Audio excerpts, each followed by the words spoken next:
Beaumont, Texas. 2000, spring 2018, graduate of Southern University in music. Um, March for the Human Jukebox. I played saxophone. Part of Phi Me Alpha, and I was also a part of Collegiate 100 while I was on the yard. Um, and I am the head band director at East Feliciana. I've been there since August of 2017, and I just wrapped up my third year, and I'm excited to see where it goes. All right. All right, Mr. Frazier. All right. Well, first of all, hello to everybody. Thank you for having me. Alex Frazier. I'm the director of bands at Memorial High School in Port Arthur, Texas. And I just wrapped up my 10th year, my ninth year here at Memorial. And I'm a 2005 graduate of Memorial High School, and also a 2010 graduate of Southern University. I was in the band, saxophone section leader, former student director. And I'm excited to have this interview going on. All right. All right. Well, Zach, first question, man. Let's start it off with you, man. All right, what you got? Band background. You say band background? Yeah. You just want to run down of the band background, or? Yeah, yeah. Just a quick rundown. Okay. Let's see. One more question, just to make sure I get where you're going. Because you were kind of breaking up when you asked it. Okay. So you just want the like what exactly did you? Like, what you played in high school, what you played Okay. in college. Yeah.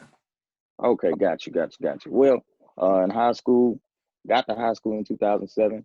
Originally from Beaumont, Texas, Beaumont Central, played saxophone there. Got to Southern in 2011, and also played saxophone there at Southern. So I did band all the way from middle school, actually. So from sixth grade all the way up until 2015 when I stopped at Southern. So been playing for quite a while. It's enjoyable. It's something I love to do, and it's why I'm a band director. All right. All right. Mr. Frazier. Well, I started playing pretty early, man. I was in a good school when I was young, and we actually started like on recorders when I was in the second grade. And then when I got to the third grade, we got our first instrument, but you had to have your own instrument. So that's really how I ended up playing the saxophone. I got an older brother who is about 14, 15 years older than me, and we already had a saxophone. So my parents said, guess what, you're going to learn how to play. I didn't really have a choice in the matter. So I started that, man. I played all through, middle school, obviously, but I did sports. I did football, and I did field events and track all through middle school. When I got to high school, I just decided to go full steam with band at Memorial High School, and that was an awesome experience. A lot of people don't even realize the first day that there was a Memorial High School band, I was there, and that was a great thing to kind of see something start from scratch. Uh, but I was there the first day in 2002, graduated from there in 2005. I had made up my mind probably somewhere around my sophomore year. I knew I wanted to go to Southern. And honestly, man, it it's kind of funny to talk about now because when I said it, just kind of sounds like I just made my mind up I was going to Southern. That's what I was heading. But that was a different hurdle. When I was coming out of high school. Now, the band has done well enough where they kind of have at least people kind of know what Port Arthur is and they know something about the band. And, but at that time, we were completely unknown. So that was pretty hard, man. I had to audition for Doc. I auditioned for Dr. Greggs in his office while he smoked a Moore in my face. Anything about Doc, he used to smoke those little skinny Moore cigarettes, and he smoked one right in my face in the office with my parents there. But it was the opportunity of a lifetime to get to audition for him, and I did that. I became the section leader in 2008. We had section of the year in 2008. And then after that, I got the opportunity of lifetime from Mr. Jackson to serve as the student director in 2009. And that really gave me opportunity to kind of open my eyes to the full scope of being a band director. It was kind of him pulling that curtain back, and kind of letting me see all the things that band directors really have to deal with. And that was an awesome opportunity. And from there, I graduated in music education in 2010. Decided I wanted to come back to Texas and took my time, kind of deciding where I wanted to work, and ended up working 1 year at Lincoln Middle School in Port Arthur. And the following year, I was promoted to Memorial High School, where I served as the assistant band director for about 7 years, 8 years, and now I'm the director of band. So it's been quite a journey up to this point. Okay. So Zach, man, what made you want to become a band director, man? What was that moment for you? The moment that made me want to become a band director, I would probably have to say my junior year in high school. After I was named the band captain. So really my senior year. I won't say my junior year, but my senior year in high school. Once I was named band captain, because truly I didn't really know much about HBCU bands up until I got into high school. So my first real look at Southern and knowing who they were was in ninth grade. I had seen Southern before on some videotapes my grandfather had recorded and things like that. But other than that, I didn't really know who Southern was until I got there in ninth grade. And my band director, Carl Collins, of course, graduate of Southern, awesome tuba player, just awesome all-around director, really pushed me and really kind of convinced me. He made the job look so entertaining, so fun, and he made band fun for us. So I figured if I could do that just for somebody else and just recreate just a little bit of that, I would enjoy doing what it is that we do as band directors. And I already enjoyed music. I love music from a young age. I remember going in my mom's CD case and taking Michael Jackson CDs and Motown CDs and all of that at like 5 years old. So good picks, man. Good picks. Just to couple that with, being a band director and enjoying what I do. I think that really set the tone. And with being a band captain, it gave me a chance to see what it is that the band director got a chance to do, from warming up the band to every so often when the band would go outside, I had some reign over the band outside with going through different formations and things like that. So I kind of had an all around aspect, and it just made me love it even more. Okay. Mr. Frazier, same question. What made you want to become a band director? I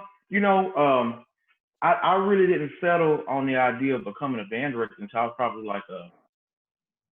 really going into my junior year of high school. That summer, I got my first job, and I got connected through this program we had at the school, where you kind of told them what you wanted to go into, what kind of career field you wanted to do, and they linked you up with an internship. And so up until that point, when you go to high school, I set my high school courses up to center around technology.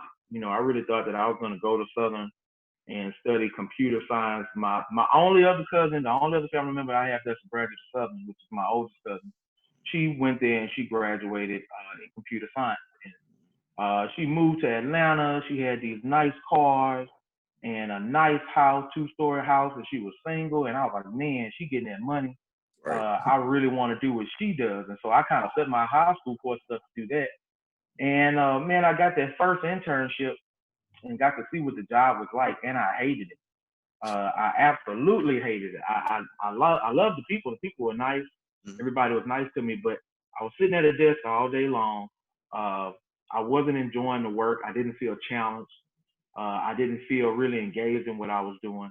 And I remember leaving that summer thinking like, man, I don't really know if I want to do this for 30 plus years, Luckily, I had another family member, my oldest cousin, her younger sister, who had also kind of followed in her footsteps, studied computer science, but she had went to Brown. And luckily that year, she actually left her field to become a teacher. And I can remember asking her, like, man, why would you leave, making all that money to come and teach?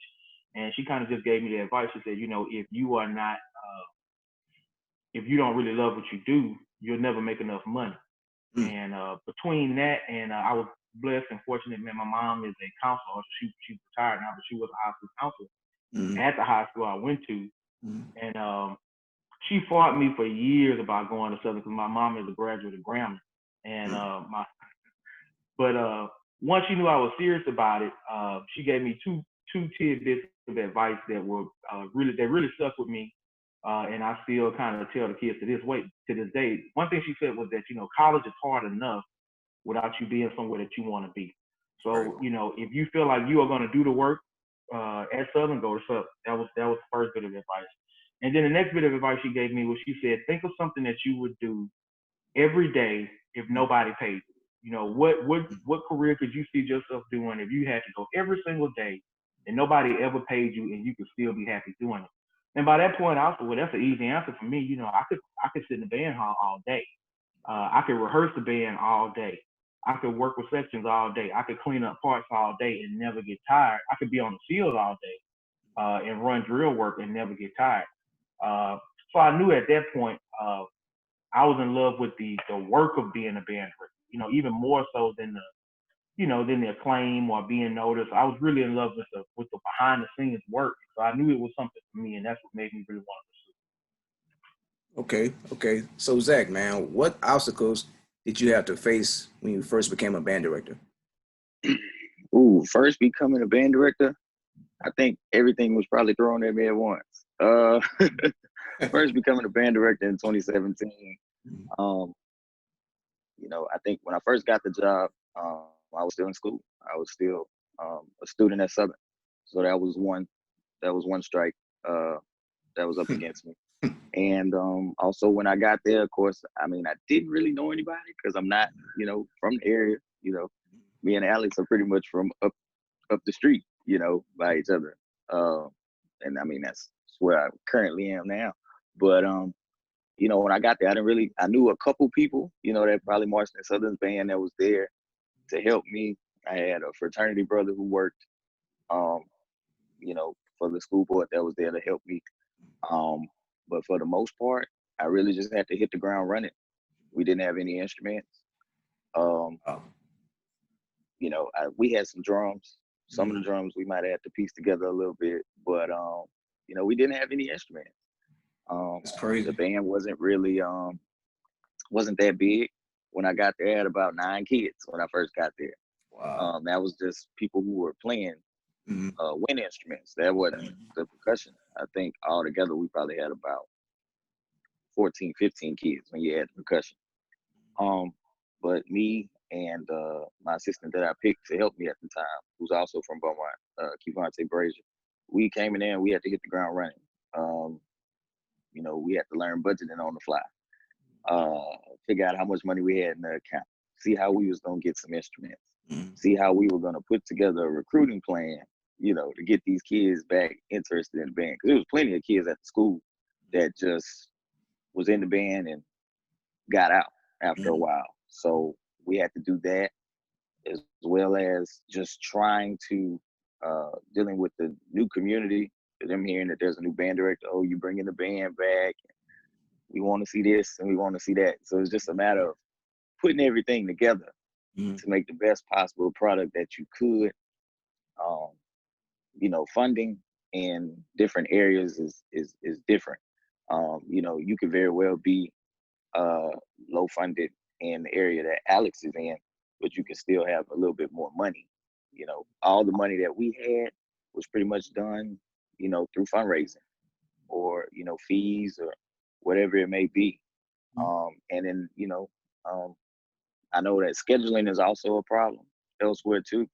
That was a big thing because I think for the first year at least, everything that we taught the kids, we pretty much taught them after school. Because when I got there, school had already started, so you couldn't really change the kids' schedule. So we really put a band together 3 hours pretty much every day after school, or at least the first year. Just, do the scheduling. But all of that, it just made me a better person. It was able to help me work around schedules and still be able to get the tasks done, But that was some of the main issues. And we had a couple, facility issues here and there. Air might be out one day or it's too cold in there one day. You know, just regular little stuff that you may have an issue with here and there. But for the most part, you know, we got it together and we handled business regardless of the issues that was there. We were able to put out a product for that upcoming homecoming game. Okay, so like, did you have to, you know, pull kids out of classes, or, you know, if you see them in the hallway, you had to, you know, try to recruit them for the band? Did you have to face that too? Oh yeah, I was always in the cafeteria. So at the high school, in the cafeteria, it's split. It's a big building. Jackson Complex is split. One side is the high school, the other side is the elementary school. Okay. So I was always in the cafeteria. The little kids was always asking me about joining. Elementary kids was asking me about joining the band. I was in there talking to my band kids, some of their friends. I sit down at the lunch table with them and be like, "Yeah, so why don't you want to be in the band? You know, what you doing when you go home? Right. You finna go to sleep? You finna play the game? You know, your friend in the band, you come join her at practice. We gonna have fun. We gonna go some places. You know, we got this, and this set up. Whatever you gotta do to get them. You know, so I did that between there and middle school. Middle school, I think was really the ones that were interested. They would come up to me and they would just see me standing there. I could have just got there first thing in the morning. I'm gonna be in the band. All right, well, what's your name? What you want to play?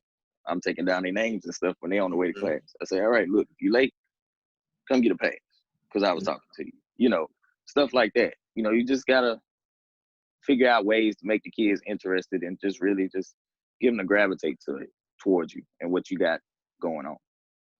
Okay. Mr. Frazier, what obstacles did you have to face? Oh man, a ton. A ton. My you know, I said earlier, my first year I was teaching middle school, and of course, coming out of college, my goal really was to be at a high school, and you know, so I was kind of finding myself a little bit disappointed. Now, this ended up being a blessing in disguise for me. I had interviewed with, I had done like a teacher workshop.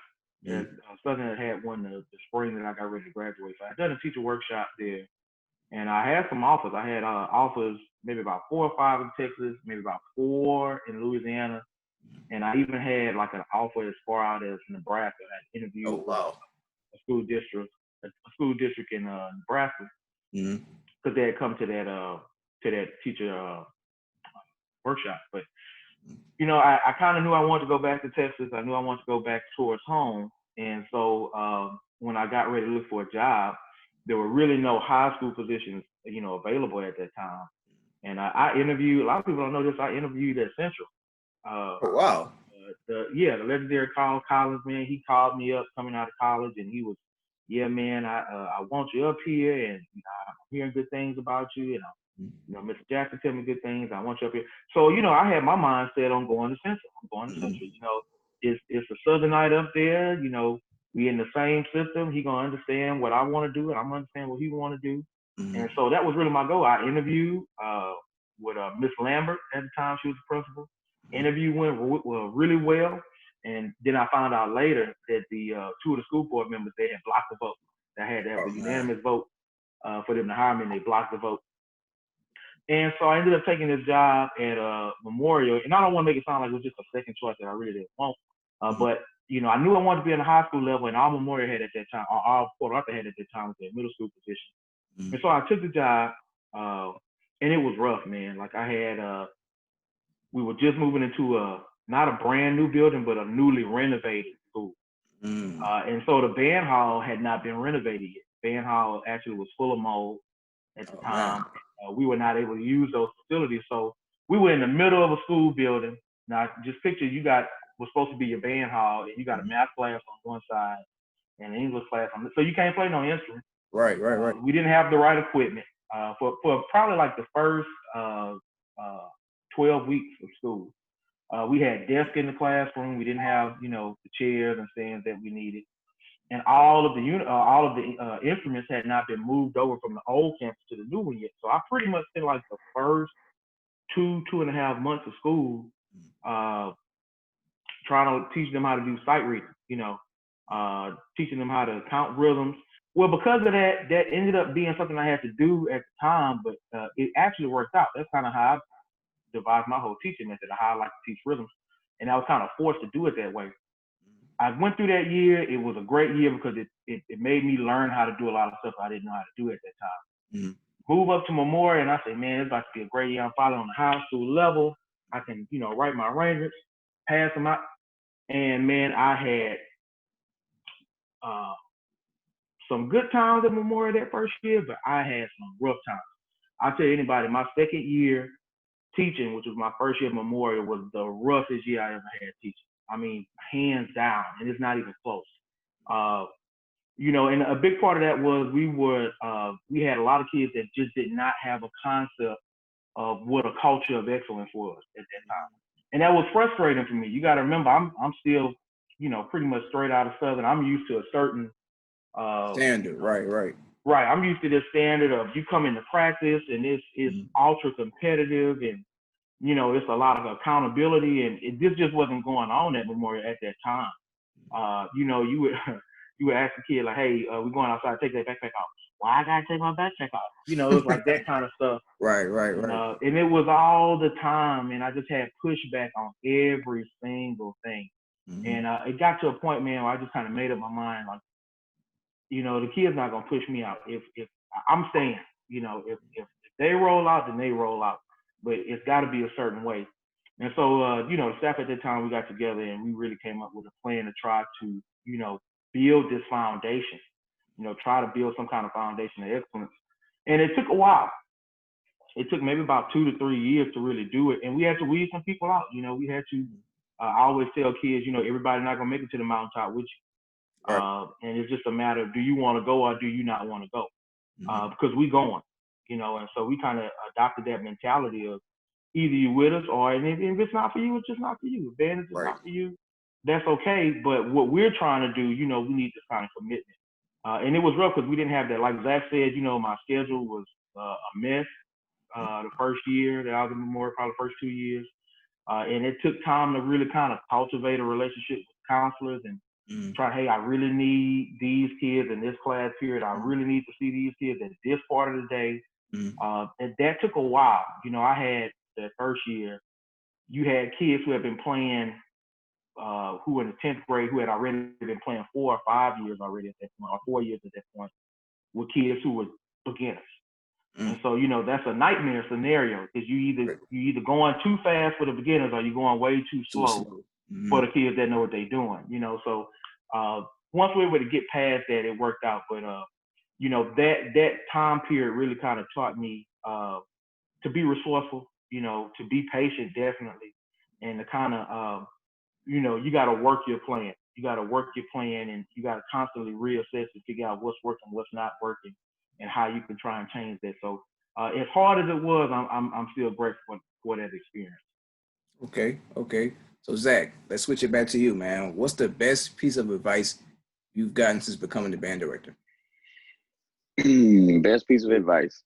I think I'm gonna go with know when to hold and when to fold. You just gotta know when to do certain things and when not to do certain things. Mr. J used to tell us that all the time in the band. And even when I was talking to him the first, first few months of me taking the job, he was just reminding me, to be humble, be open, call me if you need anything, use your resources.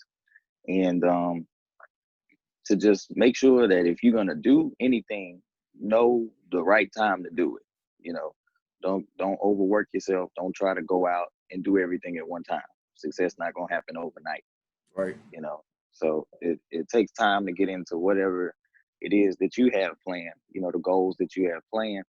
And you want to be on the right side of the playing field. The last thing you want to do is to do something that you think was in the realm of you being able to do, and the administration not like it, and now you're out of a job. Right, so just knowing, I think Alex has said before, you got different politics in different areas.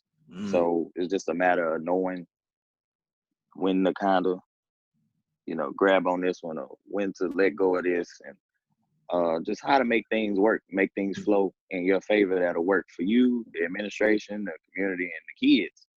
as a whole, because all of that plays a part in it, whether you believe it or not.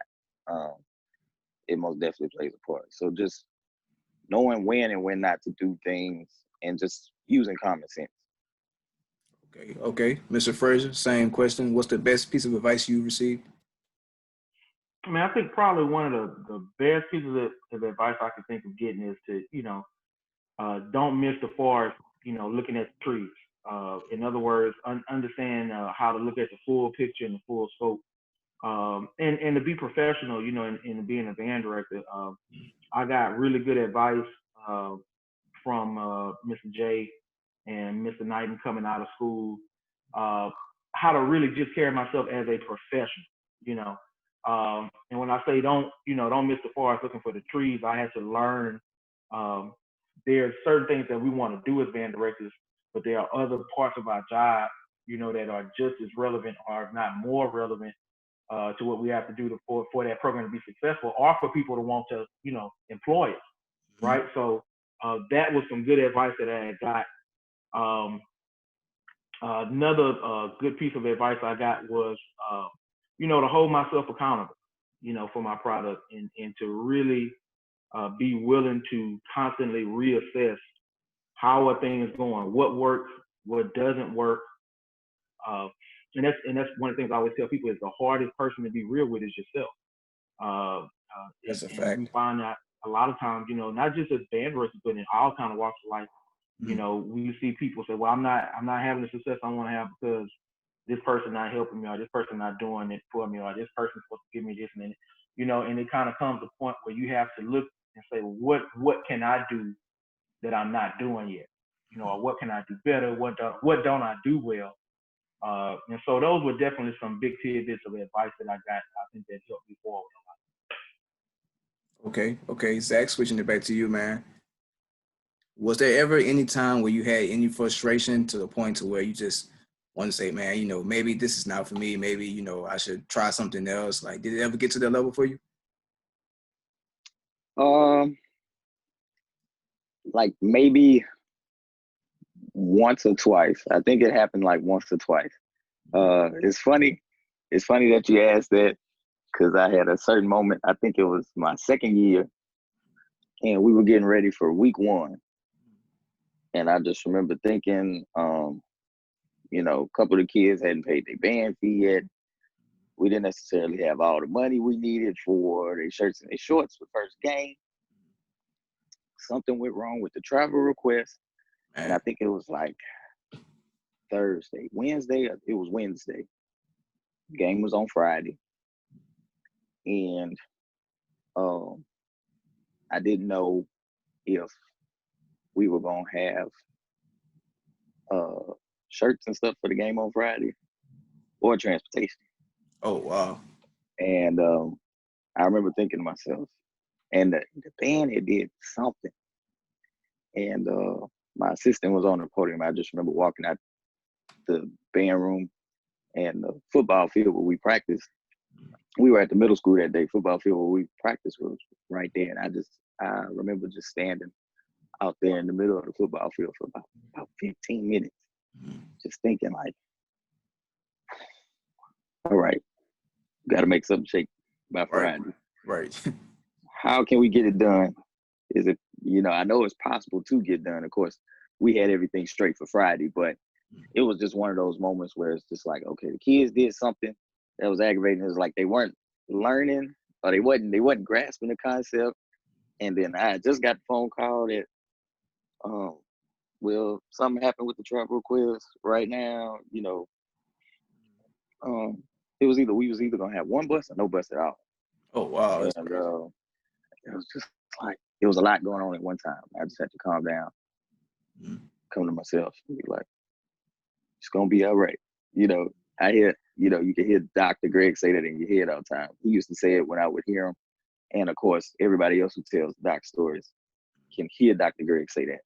And I walked back in the band room and I thought about it, and I ran practice as usual. But it's been at least that time and maybe another time where I was just really like, okay, I don't, how much longer am I going to be able to do this was the question that I would ask myself, what are the pros and cons of, what I'm doing now? Because honestly, if it's something you love, it's not like work to you. So, I loved what I was doing, regardless of how hard it was. I was like, in order to get the results that I wanted, I knew I had to push through whatever it was that was in front of me. Right. So, it just comes times, I think, once so much can pile up on your plate, it'll kind of make you start to rethink, okay, are you sure you positive that this is what you want to do? You really got to sit down and, kind of like Alex said, take accountability for yourself and self-reflect and look over some things just to make sure, that you're doing exactly what you want to do, and not just because, somebody made it look good on the outside, and they band sounds good, it looks good, and you want to emulate that. But there's a whole lot more that comes with dealing with band outside of just the field shows that we do, the music that we play, any chance dance routines. All of that is extra. I mean, it's a part of the process, but that's the icing on the cake. That's the finished product. We practice for like 20 hours a week just to do the show one time, Right. and maybe play a few songs that week. Maybe once or twice. So it's just I've had my moments. Whether it's been between whether it's just been the students not understanding, and more so not the students, but more so you get into it with administration, and then the students may add to that.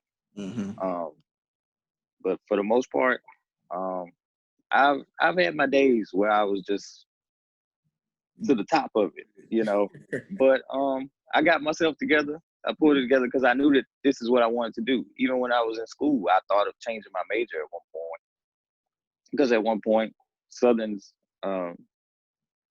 music degree wasn't all the way together. So I thought, okay, well, what else could I do? I couldn't find anything else outside of music that I knew that I wanted to do.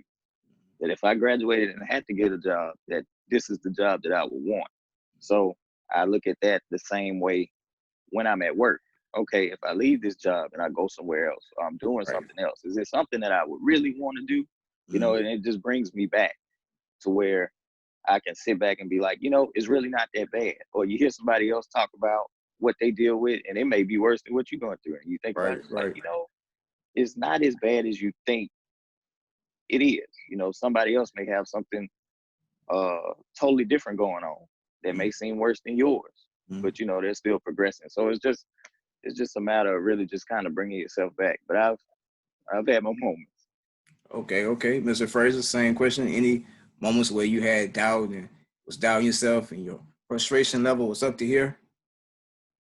Man, how much time you got? Like I said, definitely that after that first year at Memorial, I really had to contemplate, whether or not I was going to come back. And it's just because that year was so rough. But things got progressively smoother after that first year, and within maybe 2 or 3 years, things were really kind of to a point where I want to just say it was smooth sailing, like we didn't have any problems, but that standard kind of was set. The discipline was really where we wanted to be, and the accountability was where we wanted to be. So that really wasn't a problem so much, really after the second year. But I probably dealt with other things that I can think of going back. I always say there was a moment where I really thought about leaving Memorial, but when I really think back on it now, it was more of an immaturity thing. I had to mature past some stuff.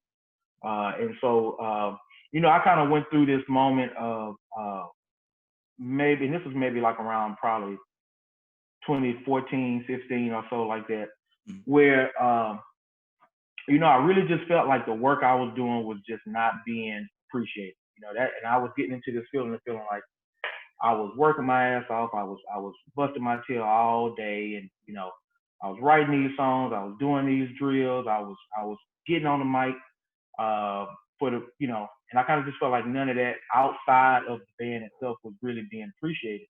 And I always kind of kind of call it like the plight of being an assistant band director when you're in high school. It's kind of like, oh, well, this is Mr. So-and-so in his team, right? And, I got to a point where I think my ego was getting the best of me. And this is just myself, I think my ego was probably getting the best of me. And I was saying, like, I'm really tired of this. I'm not getting the kind of recognition I feel like I deserve.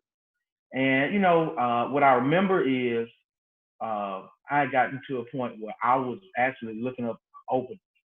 I was looking up job openings. And I just kind of had this attitude, like, I'm going to show everybody, I'm going to go get my own band, and then everybody going to see what I do, and then I had to realize, nobody was doing me anything. The other staff members, pretty much, I had free license to do what I wanted to do with the band. So nobody was stifling me. Nobody was, like they say, trying to block my shine. It wasn't anything like that, but it was just the nature of the job, and I had to learn that was just the nature of the job. Sometimes when you are in a assistant position, sometimes people are not gonna, at first look, recognize what it is you do or what you bring to the table. But at that time, I was really kind of stuck in that mindset. But what I remember is I had a student, two students actually, and they're both at Southern now, two clarinet players, and obviously nobody knew I was dealing with this internal struggle. But I remember these two young ladies both wrote me letters at the end of the year, like thank you letters. And one of them said, thank you, Mr. Frazier. I just want to tell you I appreciate everything that you do, and you really took some time to work with me this year. And, I don't think I would have ever stayed in band if it was for you. And now I'm looking at going to college, and I want to go to Southern. And that meant a lot. And I kind of took that as God kind of telling me, hey man, slow your roll, calm down, and I really thought about it, and I said, well, man, the band staff, nobody is trying to block what I'm trying to do, or nobody's trying to, silence me or anything like that. And I think really the good thing that came out of that was I got to a point where I stopped worrying about, I guess you could say, like, outside praise. I stopped worrying about it. And I kind of got out of that, and it was like, well, I'm gonna just put my head down and I'm gonna do my work, And then I kind of just got into a place where I just found the most joy in what I was doing with the band. I really wasn't worried about what anybody was saying outside of that, or if anybody was saying, man, Frazier doing it. I really just wasn't worried about it. And that ended up being a godsend, man, because it kind of released me from that worry about what other people thought, that kind of really released me from that.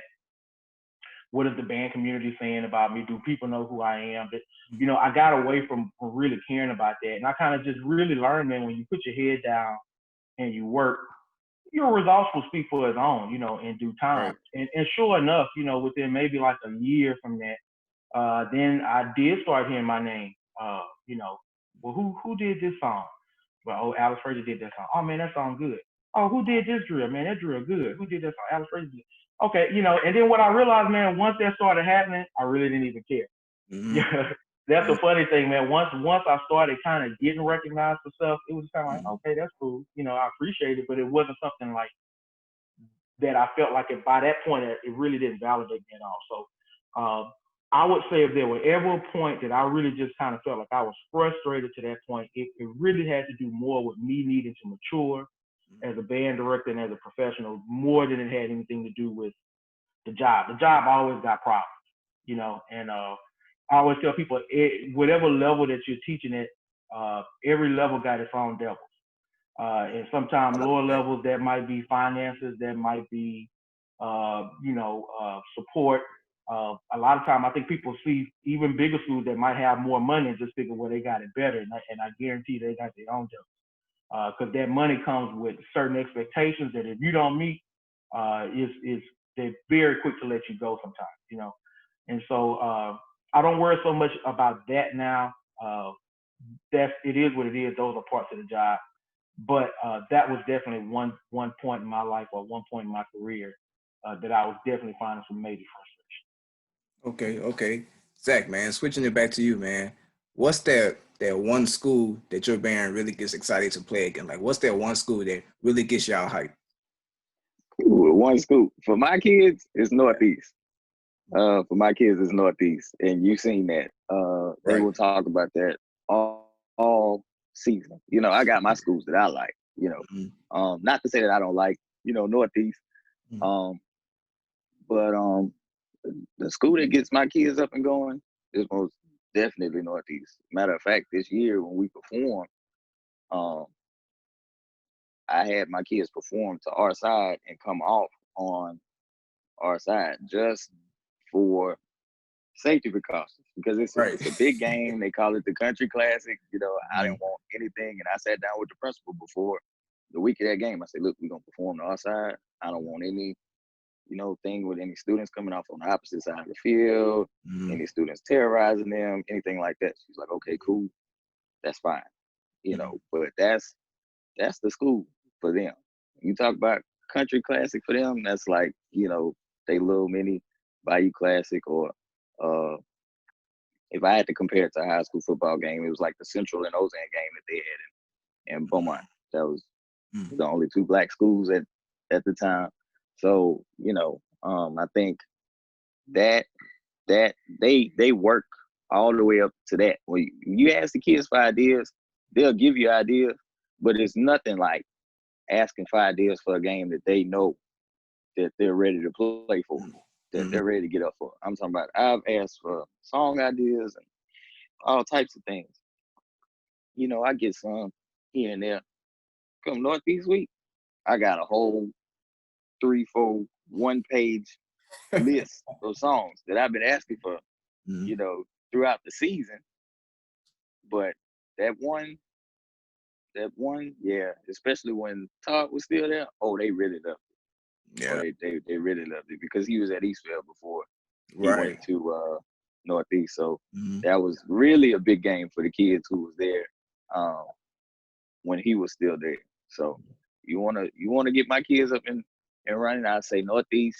Next after that, I'd probably say St. Helena. Okay. Okay. St. Helena be next in the running. Okay. Mr. Frazier, on you. What's that one school that really gets your band excited? Man, that's what I could pin down one school. I would say probably definitely early in my career was definitely like Central. That was a game, we never had a issue getting the kids to get up for. Now it's a couple of bands, man, that the kids really love going up against. Obviously, Beaumont United now, they've consolidated Central and Ozan into one school, and that's a fun matchup. It's kind of crosstown rivals. I think Beaumont Port Arthur like 15 minutes away from each other, so. Uh, and then the band director, it's fun, is the band director is my good friend Mark Martin, which again, probably a lot of people don't know, man. Me and Mark grew up together. We were in the same bands in middle school and high school. We both played saxophone, switched to French horn in high school. I just ended up playing saxophone in college, and he stayed with French horn in college. And so it's definitely some rivalry there. Still one of my good friends, man. We talk all the time, but it's pure war on that week, and so that's always fun. It's a lot of trash talking that goes on. We've had some really fun battles like with Scotlandville and like Northside High is always a fun one to compete against, and it's a lot of good bands, man, that we've been able to see over the years. And so it's hard for me to just pin down one, but if I just had to pin down one right now, definitely I think that proximity that we have from Beaumont United right now is something that the kids like really always look forward to. Okay. Okay. So Zach, man, what's that one exciting moment for you? Like that one moment where you're excited, since you became a band director. I probably have to say, was it my first year? Was it first? Either my first year or my second year. Probably my second year. Getting the kids ready for homecoming. Um, First year, of course, we displayed the band at homecoming with the alumni and things like that. But the second year, we had the alumni playing the stands, but they weren't on the field with the kids. So it was all up to the kids then. Uh, when we first brought them out, we didn't do a field show or anything. We just had them learn a couple songs so that they could play for the game. But the second year homecoming, we were out there getting it every day. And I think the hardest part about that was that we had some weather challenges. We wanted to teach the show the week before. Then I think kids had an event, so we were missing a lot of people. So we just worked on music. And then Monday, Tuesday, and a part of Wednesday, it rained. Mm-hmm. Show Friday, you know, so we really had to revamp what we were going to do, because Mm-hmm. we were most definitely going to do a different show from what we ended up doing. But, you know, we just taught the music, made sure the music was cut, and we worked them on that show for them next 2 days. Mm-hmm. It even started raining when we were outside. We were getting ready to leave, to go back inside. Practice was supposed to be over. I don't remember what time, but practice was supposed to be over. It was a little long because it was the day before the game. And I just remember thinking to myself, we could just go do the show one more time. Just make sure, save the precautions. They did it. I told them, all right, back to the sideline. It started pouring down raining. And, you know, just like any other band director that I've been under, whether it be Carl Collins or Mr. J or whomever, you know, you're not going nowhere till you get it right. So you might as well get it right now, because you're not going nowhere. And now you're not on my time, you're on your time. I didn't use all my time. I'm ready to go home. So I just need you to do this right for me one more time, and we can go home. Of course, since it started pouring down raining, well, as soon as it started pouring, I didn't keep them out there too long. I just told them, we did the show before it rained. They did it. Had them line back up on the sideline like they was gonna do it again. They was tired. We was like, don't you move, don't say nothing, don't move, or we'll do it again in the pouring rain. In my head, I knew we wasn't gonna do that show again. It was pouring down raining, and the parents was outside. I knew we wasn't gonna do that show again. I sent them to the band room, and the only thing I could hope was that, you know, the next day, maybe we could get a run through in before the football team get on the field. If not, they gotta go out there and do it. And sure enough, for halftime, me and my assistant looked at each other. I was like, all right, you got your script. You've been practicing this script all week. You got on the mic. I gave the downbeat, and that was it after that. And when they got off the field, they had perfectly executed the show. I'm talking about just perfect. We didn't have no issues with the show.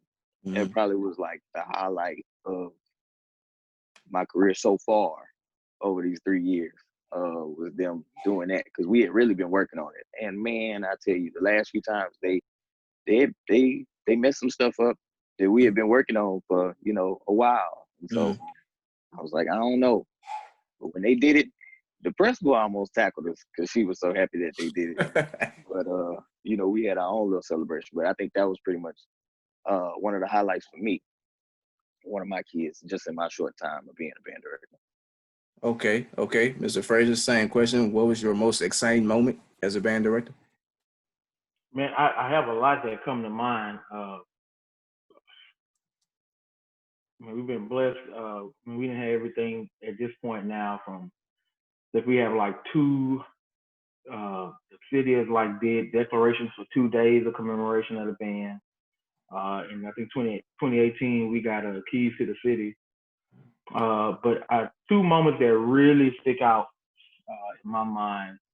On the marching band side, you know, now we're at, as of like today, we're at 11 straight Battle of the Band. We won 11 straight. So that's going back into November 2015. So 2015, we started the streak, you know, it was just one at that point. But 2016, man, we came in and we had a good band in 15, and we had a really strong group of freshmen come in 16, and we had this group of seniors that had matured, and they were very, very strong. And so we were excited. So we said, man, we got this band. We think they got a lot of potential, so we're gonna throw them in the fire. So we decided to do 4 Battle of the Bands, and they were big Battle of the Bands. We decided to go to the Wave Fest. That was at Memorial Stadium, and this was 2016. And then we did Northwest had a Battle of the Bands in Opelousas. And Alcorn State did this big Battle of the Bands at Lorman at their stadium. And then the last one was this Battle of the Bands at Royal High School in Brookshire, Texas. So, man, we had just a really good run, man, just this really strong run. And we were able to get first place ranked champion in these first 3 events. And so we get up to the last one, and by this point it's November. You know, and you know, any band directors know what I mean when I say when you get to November, you start to get that lull.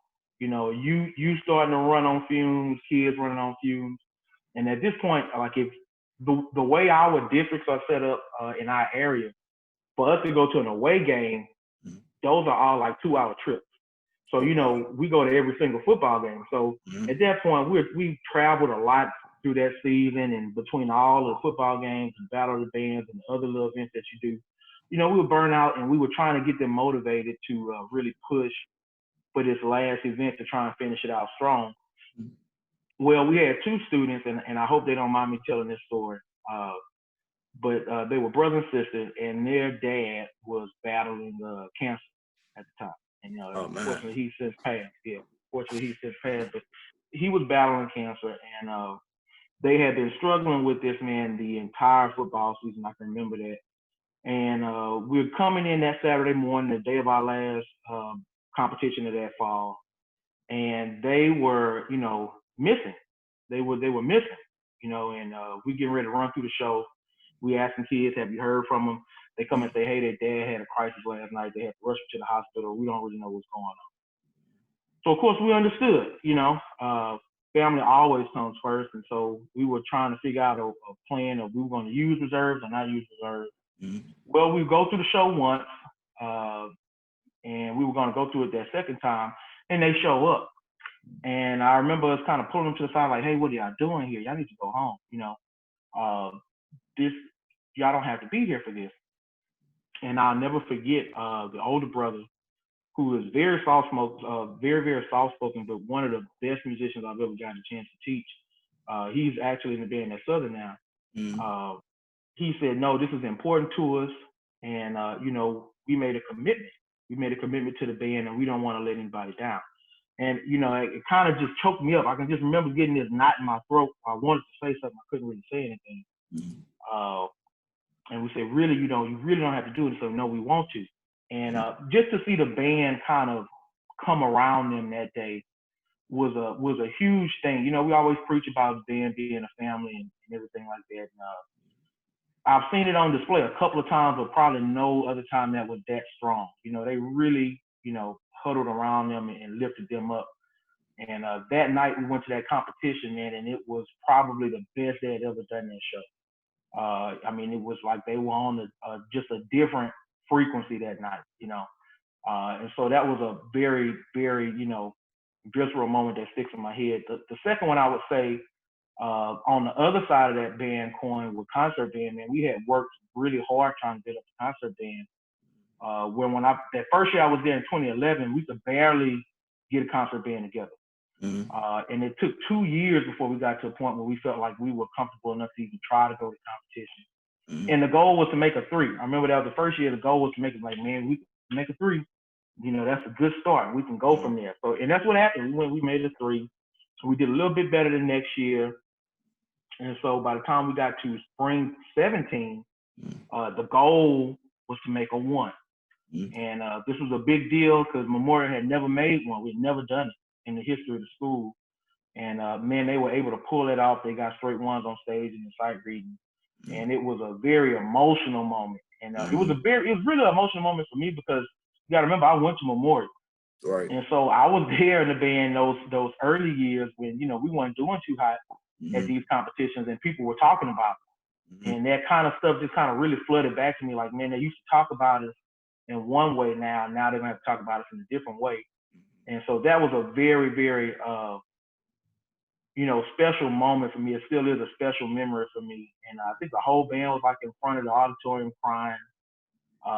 You know, I'm up there trying to hide my face. I'm trying to hold a trophy in front of my face and stuff like that. The other staff members crying. So it was funny, man. One of the judges, not the judges, but one of the office workers, little old white lady, she came out. She was crying.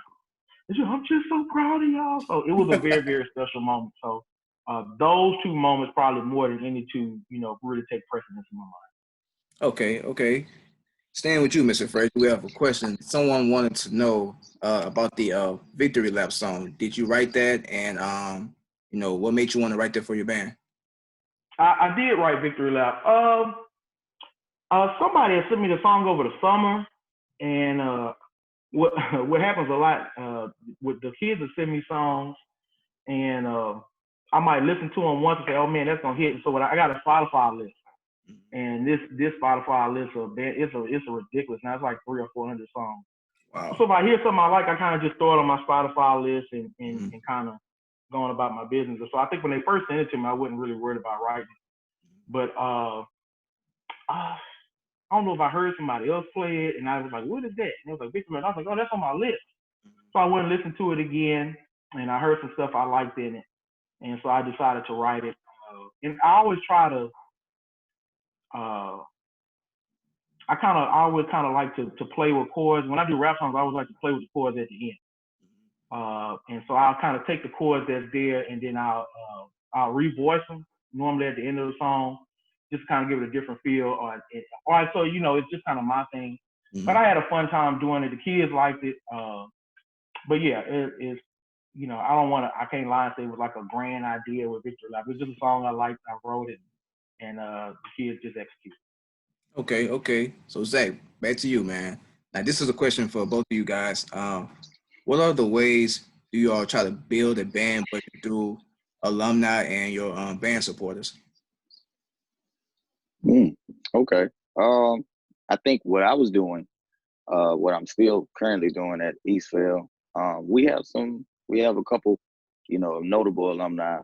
Danny Johnson, he graduated from Southern, who's part of the Washington Redskins. I found out once I got hired on at Eastville that he graduated from there.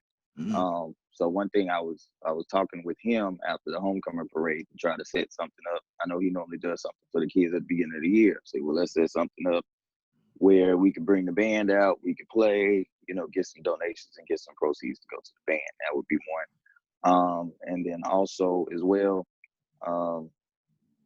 just different the alumni pose different food fundraisers, car washes, and different things like that. And they've even thought about doing like an alumni band kind of battle, Clinton Jackson type thing, to raise some money. Great idea. And we've had several ideas that we've just laid out there on the table outside of our normal candy fundraisers and things like that. So the alumni have some good ideas. The community is open to different ideas, but that's just a few of the ones that we had in the works so that we've done before. Okay, Mr. Frazier, what are some of the ways that you all build a band budget through alumni and your band supporters? I would say I probably have a little bit of a different approach. You got to understand, Port Arthur is a very small city, so we don't really have. We got great alumni, but probably not anybody we could just say, hey, can you come write me a $2,000 check? What I always try and get from alumni is to get what they will, give what they feel like they can give. But more than anything, what I always try and tell alumni to do is to talk to the other people in the community, be an advocate for the band program. That can go a much longer way than even, what their monetary contribution might be. So, for instance, if we're fortunate, man, we've had a lot of alumni to go and play at the collegiate level. And so they have ties with these other bands, that they can put you in contact with. But more so because they're educated folks, they can come back home and speak on the behalf of the band. And sometimes as a band director, there's some stuff you just can't say. It's some battles that if the fight is coming from you, it's going to be an issue. But if it's coming from somebody else, right, maybe that's not going to be quite an issue with your employment, but that message will still be served. And so I would say probably more than anything else with alumni, is when it comes to funding, it's more about kind of getting them to get on the front lines of what the needs of the band are. And we've been fortunate to have some great alumni. We got alumni from obviously Southern, Texas Southern, Prairie View, Florida A&M. We've got some great alumnus. And really, one of the other things I like to have the alumni do sometimes is come in and sit with the band. I'm really particular about that. I'm not one to just kind of let anybody come in the band hall. And that's because I don't like the kids to pick up what I call isms. Somebody coming in, they telling them one thing that's aside from what I would say. I don't like that. But, the guys that I feel comfortable with, you know, it's huge for me if they could come in and just model for them. They just sit next to them and play for them, play with them for a day, and let that kid kind of hear, you know, oh, this is what they sound like. Oh, that's what that tone is supposed to sound like. Oh, that's a really much darker tone than I have. That's a big deal for me. But with the financials, you know, I try not to ask people directly for money, but if they can kind of, you know, kind of run interference for me with the people who got the money, that's all the better. That's all the better. Okay, so Mr. Frazier, sticking with you, man. Someone has a question. They say, I'm trying to be messy, but for Mr. Frazier, who is the better band director, you or Mr. Martin? Me. Well, come on. No, Mr. Martin is my great friend, man. Look, obviously, I'm always gonna be very confident in my abilities. I really don't get into that, man. That's not my thing. My thing is when I see band directors that look like me, I want us all to be successful, and I can say that from the bottom of my heart. Mark Martin is a guy that I grew up with, and I mean that. We grew up in the same neighborhood. He could tell you we had backyard band battles with another guy named Darius Spears, all growing up from through high school, you know. So I wish him nothing but success, and then anything I could be there to do to be of help to him in his band program, I'd definitely do. Okay. So Zach, switching back to you, man. What are you looking for in a band student? Ooh, in a band student. Basically just somebody who's dedicated, they're open to learn, and they are you want to be teachable, also open to learn and dedicated, really, because this takes up more time than what you would think it would normally take. So you just gotta, you know, have everything strapped on, be ready to go, and be ready to roll with the punches. You know, we can teach you skills, we can teach you all the rhythms and everything, but you gotta be willing. Excuse me. You gotta be willing to, you know, buckle down and really put in the work to get what you want. You know, because people, you know, some of the kids are coming to me like, "Hey, Miss T, can we play this? Can we play that?" Well, that's cool, but you got to be willing to sit down and go over these rhythms we went over yesterday to make sure, and go over these scales to make sure that you can play this song. Because we went over the scale that the song is in, so now you got to put what you learned from what we went over with this. You know, I don't put any restrictions on kids because we got, you know, like Alex said earlier, you know, you teach kids at different levels. Some kids already know how to play, and some kids are playing for the first time. So you really just got to be, I just like my kids to be open to learn, dedicated, and, you know, teachable, you know, and being able to, you know, face correction if needed, and things of that nature. Nothing too big, too broad, or anything like that. Just real simple stuff. Okay. Mr. Fraser, same question. What are you looking for in a band student?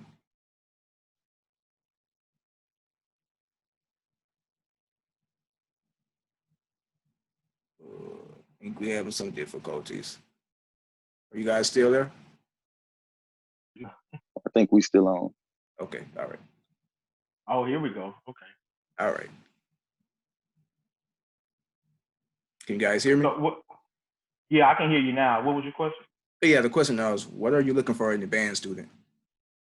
Okay. The biggest thing I'm looking for in a band student is honestly commitment. And I'm looking for a student that is willing to be more focused about the group as a whole than they are about themselves. And we always call it weism versus meism. And that was a practice that we started a year ago. And then even when I talk about the band, you may notice I very rarely say the word I when I'm talking in terms of the band or even the band staff. I never just say me. It's always we. We did this. We decided to do that. We made this decision. And that was after listening to, you know, one of my applied instructors at Southern, Mr. Norvin Daniels. He presented that as a clinic to some kids one summer at a high school, at the high school band camp. And that stuck with me. And I said, that's really powerful to me. We-ism versus me-ism. And so that's really what I'm really trying to push upon my students, to make everything about the group. I think when you do that, when it's more about how am I serving the group rather than how is the group serving me or how am I serving myself, then the kids are going to do what's necessary to serve the group. So if they are not the best players, they're going to try to improve because they know for the group to be successful, their link of the chain has to be also strong. I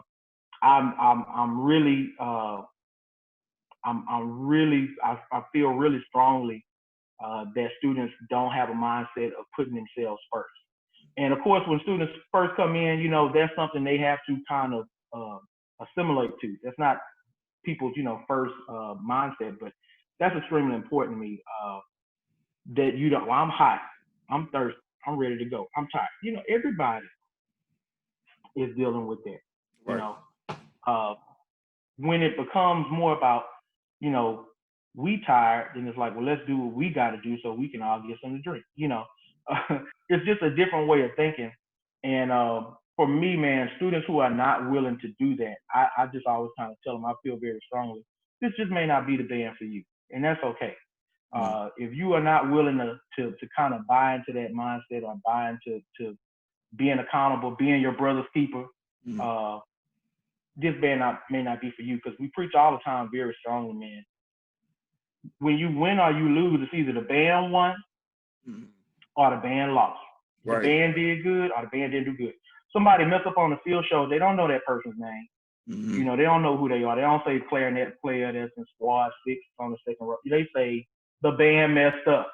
Exactly. Right? And so it's very important when you talk about some sport like band that you erase I as much as you can and you make it about the group. For me, if kids are willing to do that, I really don't care about your playing level, because I really just believe you're going to do what's necessary to make yourself valuable to the group, right? And if you're not doing that, then you're probably more about just you and not about the group. And so for me, that's what I'm looking for in a student. Okay. Switching back to Zach, what's the best piece of advice you can give an up-and-coming band director? Up-and-coming band director, I haven't been in the game that long, but just over the 3 years, I would say be humble, be open to advice, you know, use your resources. And, you know, take it a day at a time. You're not going to build your band overnight. Your band is not going to sound like Southern, you know.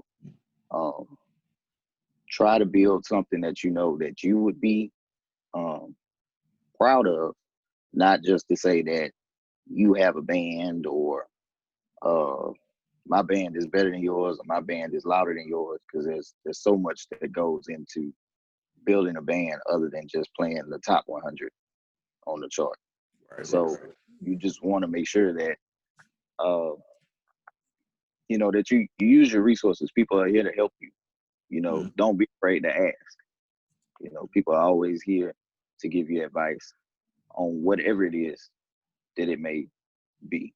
You know, somebody has advice about something that you're dealing with. Somebody's been through something that you've been through. So, you know, feel free to ask. If they don't know, somebody else will know. So I would most definitely say use your resources, be humble, and just stay in your lane. Do what you got to do to get your job done, to perfect your product, but don't, you know, step into somebody else's lane or try to do something out of the ordinary that you know that you wouldn't do. It could cost you your job in the end, and it costs you way more than that, depending on, you know, if it was on social media or the way social media is these days. It could cost you a future job as well. So you just don't want to do anything out of the ordinary. Keep your head on straight, be humble, listen to others, but make sure that you're getting your job done at the same time. Okay. Mr. Frazier, same question. What piece of advice would you give an up-and-coming band director? Man, I'm gonna hit you with 2 quick Bible verses, man. Despise not the day of small beginnings. You know, I think a lot of time, like I said, I went through this myself as a band director coming out of school.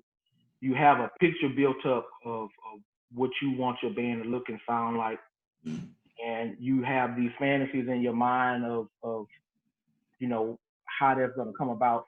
And a lot of time, you know, the reality of your first job is probably not going to be that. That's just the reality. It doesn't mean that it can't become that, but when you first get in there, you know, it's going to probably be some work to do. If a school is hiring a first year, no experienced band director is not because they got a band that's ready to go as soon as you drop the baton. That means that band needs some work, right? And I think a lot of times, we don't really put that together as soon as we come out of school. So don't be afraid of, having to do the work and build your program. Don't be the kind of person where as soon as something is not going your way one place, you jump to another school. Then it's not going your way, then you jump to another school, because that's going to hurt you in several ways. The next thing I say is only a fool despises wise counsel. And like Zach said, you got the benefit of having people who have already had to go through what you're getting ready to go through. And I think with this, a lot of times people let their egos, come into play. And ego is a necessary thing, but it can also hurt you. You need ego to make some of our band programs work, right? If you don't got an ego that says, I'm going to get it done by any means necessary, and some of the band programs where you don't got the funding, you don't have the internal politics to help your band program, if you don't have that ego already within you, you're not going to make that program work. But at the same time, you don't want to have the kind of ego where you can't be told anything, you can't take direction from anybody, you can't take criticism, because then you're going to find yourself being on no man's land, and you really don't want that to happen. It's gonna be okay. Right, and I say this all the time, man. When you just look at HBCU bands or black high school bands or whatever you want to call them, minority high school bands, it's very easy to get the misconception that it's a lot of us, and it's just not. When you look at don't miss the forest for the trees. When you back out and you look at band directors as a whole in the United States, it ain't that many of them. Right. And then beyond that, the schools that will cater to what we have to offer in terms of our marching bands all the time, those are even fewer, right? You don't have many schools that want a traditional marching band. So those opportunities are far and few between sometimes. So you don't want to get this reputation of being somebody who is hard to work with or who can't take direction. So again, don't be a fool and despise wise counsel.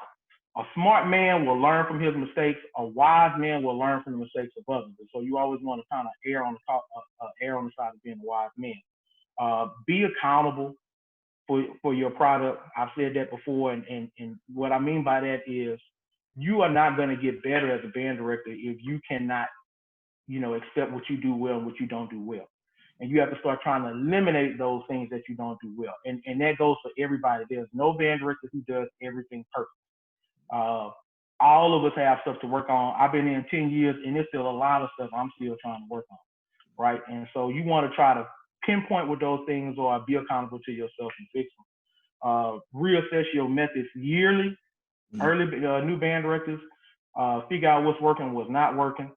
The first job, this is so important to me. Do your research and ask a lot of questions when you go on these first interviews. I think a lot of people do not realize how much your first maybe 2 to 5 years as a band director can really kind of set your outlook for the rest of your career.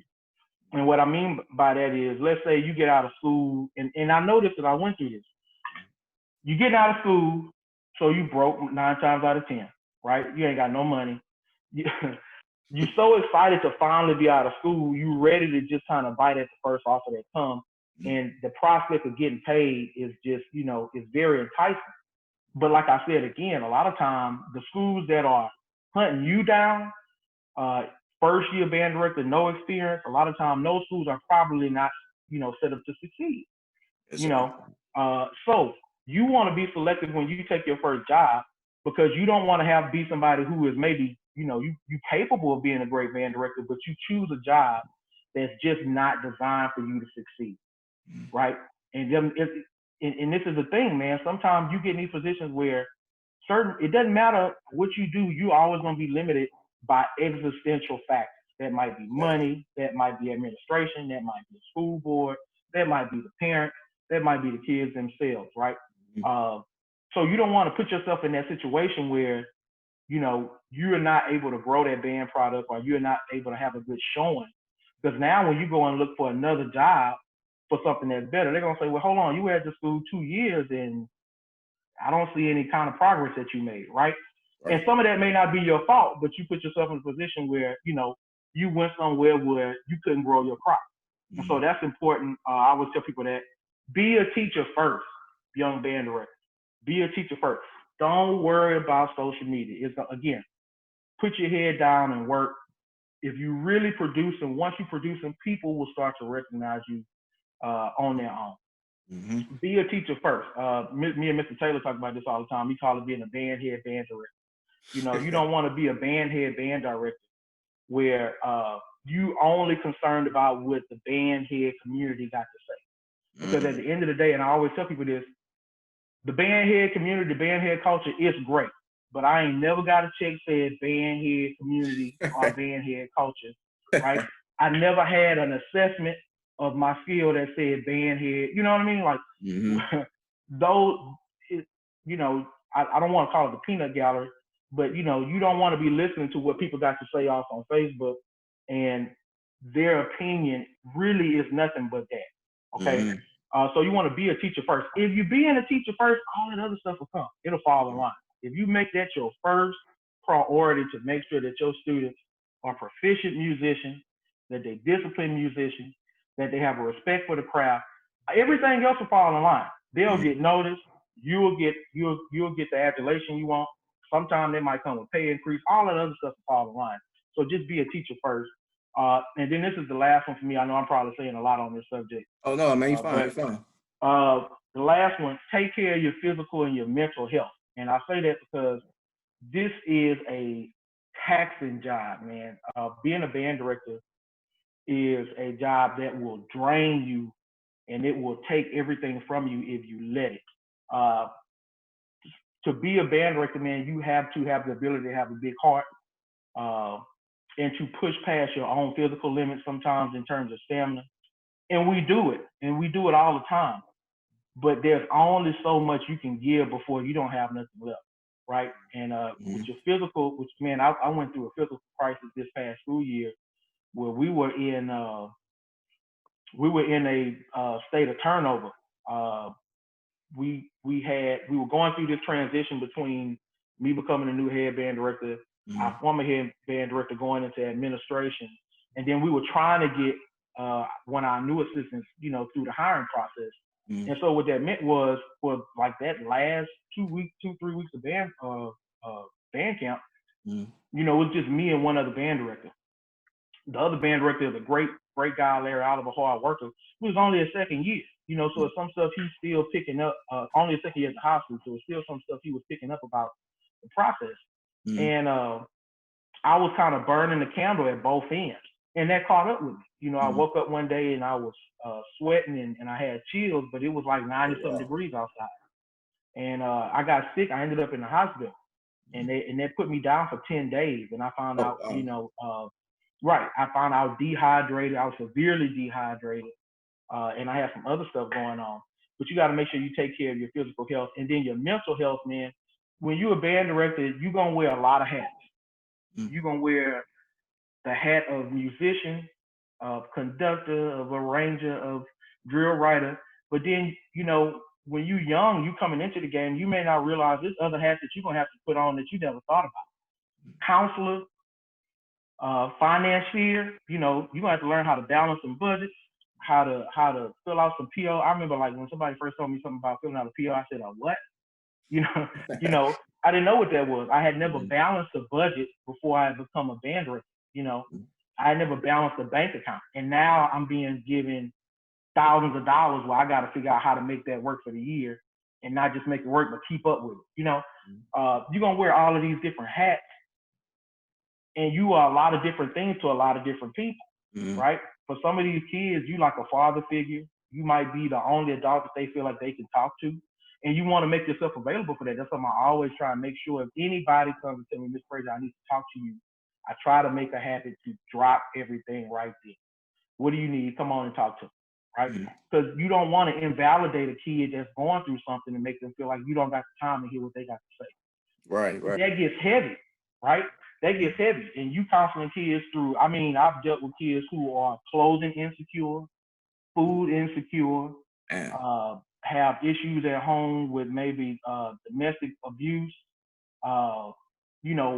homelessness, that stuff takes a lot out of you.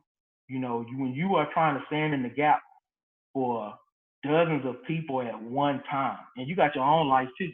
Right. So if Right. you taking on other people's problems and you got your own problems too, it takes a lot out of you. So it's important, new band directors as you coming in, have an outlet, whether that's just a hobby that you can do where you can decompress, somebody you can talk to. For me, that person is my wife. When when it's weighing on me, now it's time for me to talk to her.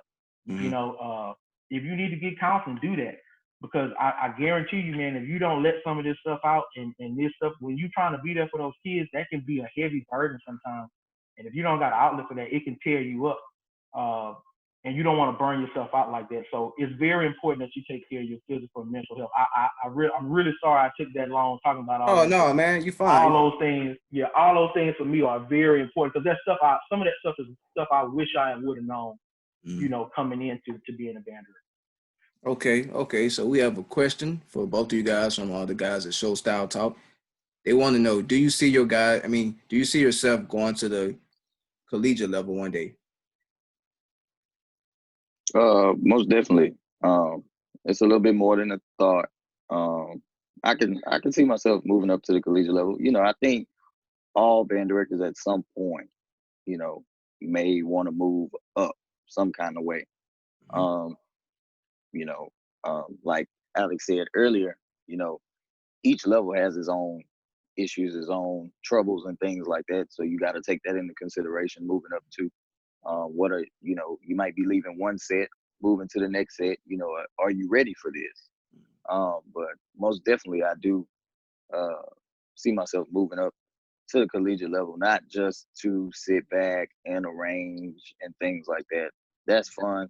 That's the extra stuff. You get to do whatever you get to do with your program, but you really want to look at it as more as a promotion, another challenge to take on, versus then just trying to sit back and have fun, because it's still a job at the end of the day. But most definitely, I do see myself in the near future, possibly moving up. Not to say that I don't like, where I am teaching high school, teaching middle school, but just to give it a little extra push, and to say that I love it as much as I do, I wouldn't mind going to the next level and see what I could accomplish from there. Okay. Mr. Frazier, do you see yourself going to the collegiate level? I give you 100% honest answer. I really don't know. I could tell you I'm 33 now. If you would have asked me at 23, I would have told you 100% yes. I could have gave you an easy answer. At 33, I gotta say I don't know, and I say that because for me now, what's important to me now is that I feel fulfilled in the work. And I guess that's something that's very, very important to me. Am I feeling fulfilled in the work? Am I feeling like I'm enjoying the work that I'm doing? Am I feeling like the ends, the means meet the ends? That's a big thing for me at this point in my career. What I'll say is I'm definitely not against it. It's not something that's a strong desire of mine right now. That could change. I say that now because the longer I teach, I've learned to stop saying I never do this or I only want to do that. I've just learned to stop. I used to always tell myself, man, I never want to be a principal. And my good friend Trent Johnson, I worked with for 8 years. He used to say the same thing, man, I don't want to do that. Now he'll assist the person, and it's just because sometimes your priorities change as you get older. Priorities change, your circumstances change. Again, at 23, I was single. I didn't really have many commitments that I had to, hold to, but it's very different now. I'm married. I got a lot of commitments. I'm in several organizations. I'm a deacon at my church. I'm a Omega Psi Phi member in my chapter out here. It's harder just for me to just say, well, I'll pick up and move. But more so than anything, it would have to be a situation where I know I'm going to enjoy the work. Because for me, if I'm enjoying the work, I can work as long as necessary. If I'm not enjoying the work, I lose interest in stuff very quickly. And I always tell the band kids while I work, man, if I wasn't teaching band, I wouldn't be no teacher. You know, I'm being honest with you. If I was teaching English or history, and it's not to say there's anything wrong with those subjects, but I know myself enough to know if it's something I truly enjoy and I enjoy the place that I am, I will work all day. And that's my day is now pretty much doing football season. I normally get home around 7:30, 8 o'clock. And I'm fine with that. I'm okay with that. If I could find that situation at the collegiate level and that same kind of peace at work, and that's a big thing for me, I enjoy getting up to go to work while I work right now. And I almost hate for some of my Memorial kids to hear that because they're going, but I can honestly say, man, I enjoy getting up to go to work. I have fun going to work while I work now. If I can recreate that maybe at the collegiate level one day when it's the right time, or if that time ever comes, then sure, I'd love to do it. But it's not something that's necessarily something that's on a bucket list right now. Okay. Last question for you guys. Zach, I'm gonna start off with you, man. With all of this COVID-19 going on and, this social issues that's going on, with the, killings of unarmed Black men, what are some encouraging words would you like to give to your band students, man? Not just the class of 2020, but just your band students in general. To keep pushing, stay aware, stay safe, and take this time, to really reflect on what's going on, to stay in the know, and to really just stay in the present. Don't rush too far ahead into what's to come. With what's to come, it'll come when it's supposed to. I've learned that over just years of growing, not just of being a band director, but everything will happen when it's supposed to happen. As long as you're at the right place, right time with the right equipment, ready to concentrate. Excessive walking and talking makes concentration not impossible, but difficult. But just stay in your zone and be ready to work when the time comes.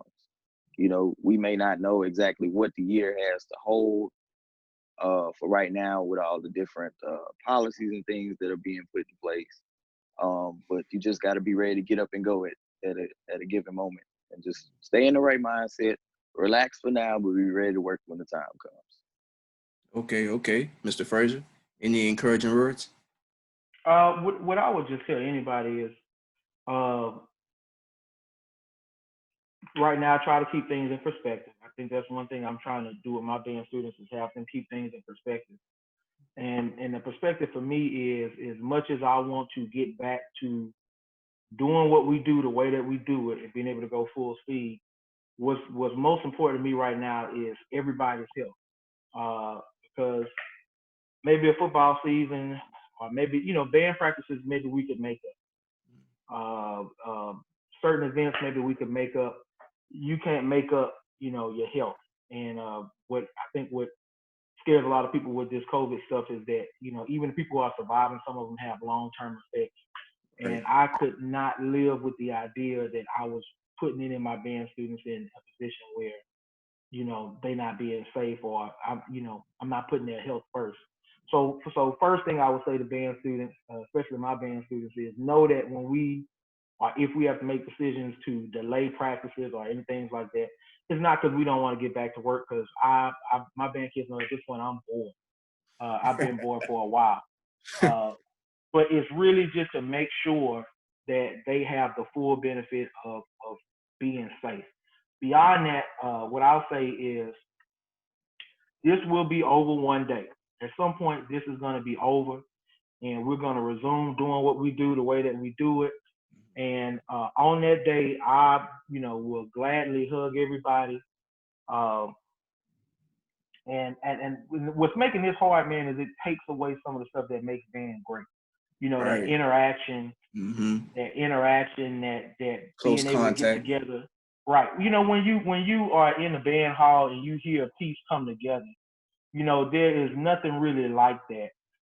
Whether it be marching band, concert band, whatever. When you hear a song really starting to come together, you kind of have that group synergy of like, oh man, yeah, And that's hard you can't really duplicate that through Zoom. You can't duplicate that through live sessions. And so I understand. So right now it's really about making the best out of not the best situation.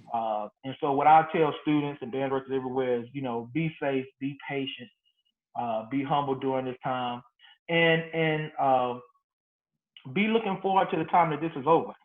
What I'm trying to do right now is prepare as if this will be over, but making plans in case it's not. That's really my mindset right now. I'm kind of preparing two different things right now. If this is over, I got my stuff ready to go to get, in full swing if we can do it safely. If it's not, then it's I want to do everything I can to keep our band students encouraged and keep them engaged and keep them feel hungry for what we have coming in the future. So more than anything, man, I hope that everybody stays safe during this time. All right. And fellas, it was a great interview, man. This time I got it right, right time. And I appreciate you guys, man. Stay safe, keep doing what you're doing. We as cameramen appreciate what you guys do. It's not an easy job, just from us being behind the camera and seeing the stuff that you guys do. I can only imagine what y'all have to do, inside the band room, what people don't really get to see. So, I just want to, tip my head out to you guys and say, thanks, man. Keep doing a good job, keeping these kids, out of trouble, giving them something positive to look into. So that's really big for me, man. And thank you. I want to thank you. I told you this the other night, and I want to make sure everybody here when I said I really appreciate the work that you're doing and all the media teams. But it's such a huge thing for the band kids and for me. When we get to go to a competition, especially out of state, and we get to see those flips up the next day, that is something that I really can't put a price on in terms of the value. So thank you. Zach, yeah, man, most definitely. Thank you, man, for all you're doing. Just being able to showcase my kids way out here where they're at. They enjoy seeing it, and it gives us a chance to be able to kind of look back and go back and critique some things because we don't always have the luxury of everybody being able to record at any time. So.